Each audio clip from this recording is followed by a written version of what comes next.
You've probably heard it 100 times. Just go for a walk. It's good advice. Walking is one of the simplest, most accessible things you can do for your health. But if you've been walking regularly and still find yourself struggling to get out of a low chair or feeling a little shaky on the stairs, you might be wondering why. Here's the honest answer. Walking is wonderful for your heart, your mood, and your endurance, but it doesn't ask very much of your leg strength. It doesn't challenge your balance the way real life sometimes does, and it doesn't teach your body what to do in that split second when you feel yourself wobble. There's one exercise that does all three of those things at once, and for many older adults, it ends up mattering more for everyday independence than walking alone ever could. I'm not saying stop walking. Keep walking. It's good for you. What I am saying is this. If you only have a few minutes a day to invest in your body, this one movement may give you more real-world payoff than another lap around the block. By the end of this video, you'll understand exactly what this exercise is, why it works, how to do it safely, and how to build it into your week starting today.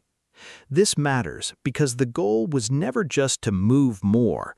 The goal is to move well enough and strong enough to keep doing the things that make your life feel like your own.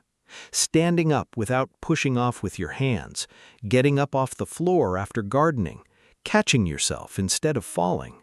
That's the real prize here. Not fitness for its own sake, independence.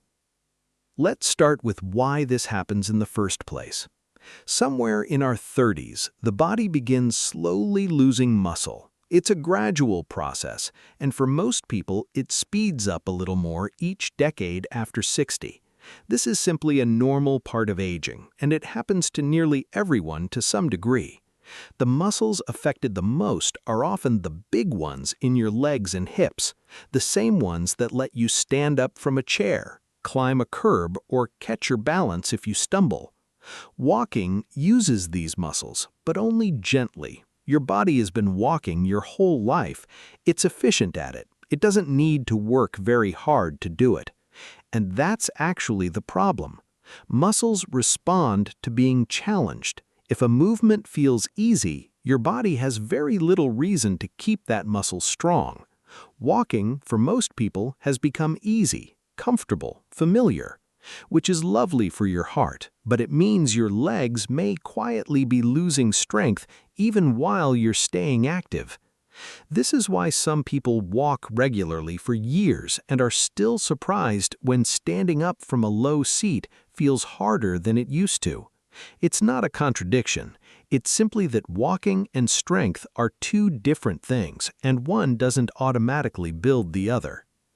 There's also the matter of balance. Balance isn't something you either have or don't have. It's a skill, and like any skill, it needs practice in situations that actually challenge it.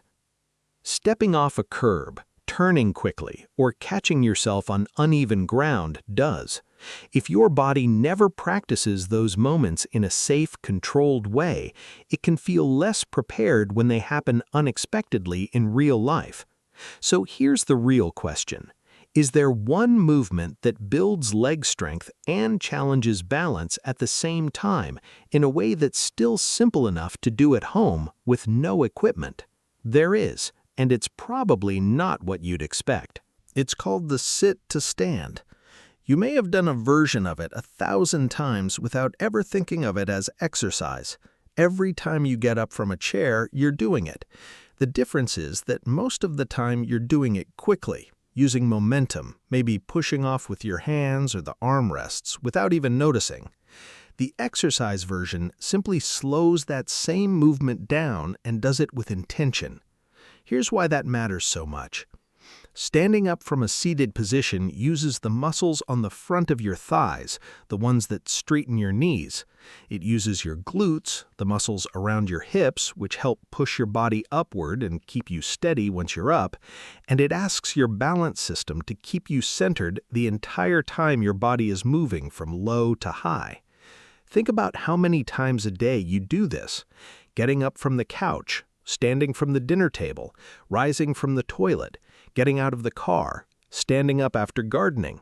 Every single one of these moments depends on the same combination of strength and balance that this one exercise trains directly. Walking simply doesn't ask your legs to do this. Your legs stay mostly upright and moving forward. There's no real moment where they have to lift your entire body weight against gravity.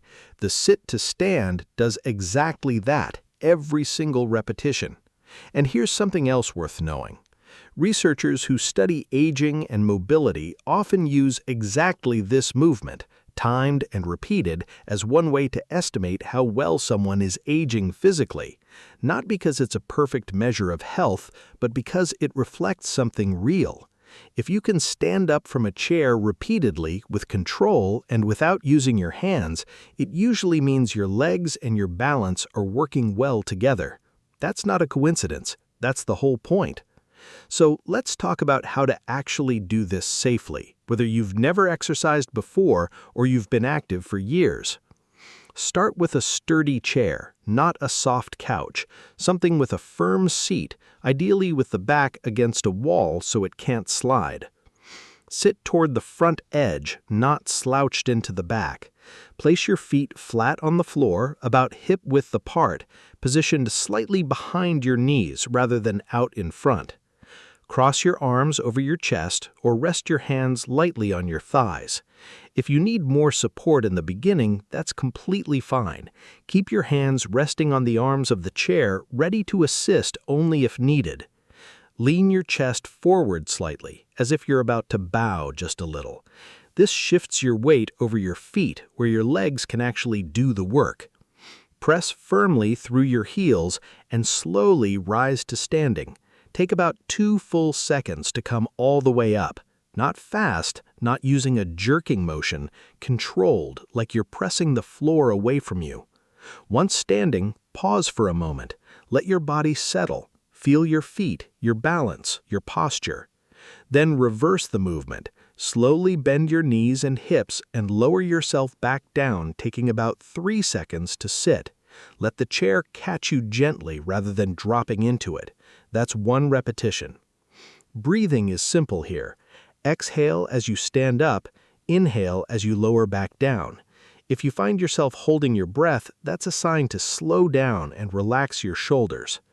If standing up without your hands feels too difficult right now, that's completely normal and it's not a failure. Use your hands on the chair or armrests for extra support and focus purely on control. Over time, many people find they need less and less hand support as their legs grow stronger. If it feels too easy, there are ways to progress, and I'll cover those shortly. For most people just starting out, a good goal is 8 to 10 repetitions, resting, then repeating for a second set if you're comfortable. 2 to 3 times a week is enough to begin seeing a real difference in how standing up feels in everyday life. The most common mistake people make is rushing, standing quickly, using momentum instead of muscle. It's tempting, especially if the movement already feels familiar, but slowing it down is exactly what turns an everyday motion into real strength training. The second common mistake is looking down at the floor the entire time. Try to keep your head up and your eyes forward the same way you naturally would if you were standing up to answer the door. This keeps your balance system engaged the way it would be in real life.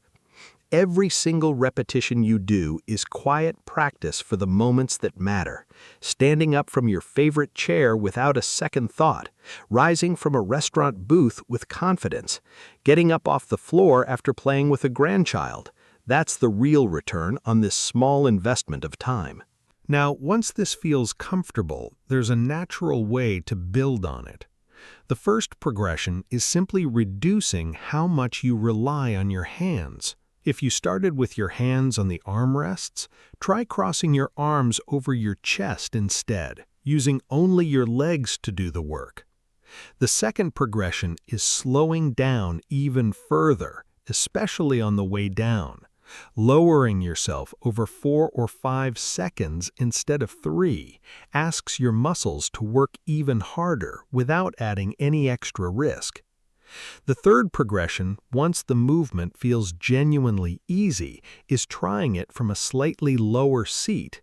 A lower starting position asks your legs to travel a greater distance, which naturally increases the challenge. You never need to rush through these progressions. There's no schedule to follow except your own.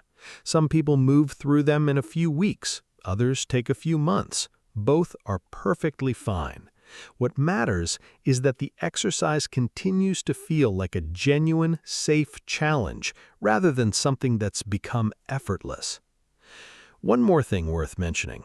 If you have knee or hip discomfort, joint replacements, or any condition that makes you unsure whether this is right for you, it's always a good idea to check with your doctor or a physical therapist before starting. Mild effort in your thighs during this movement is normal. Sharp or worsening pain is not, and is always a signal to stop and get it checked out. So, let's bring this together. Walking is still worth doing. It's good for your heart, your lungs, your mood, and it gets you outside and moving through the world. Nothing here is asking you to give that up. But if your goal is protecting the strength and balance that let you live independently, the sit-to-stand deserves a place in your week too. It's simple. It requires nothing but a sturdy chair, and it directly trains the exact movement you rely on dozens of times every single day. Start small, 2 or 3 sessions a week, 8 to 10 slow, controlled repetitions. Hands on the chair if you need them. No shame in that at all. Just focus on control, not speed. Notice how it feels after a couple of weeks. Many people find that standing up from low chairs, car seats, and even the floor starts to feel a little easier, a little more automatic, a little less like something to think about. That's what this is really about.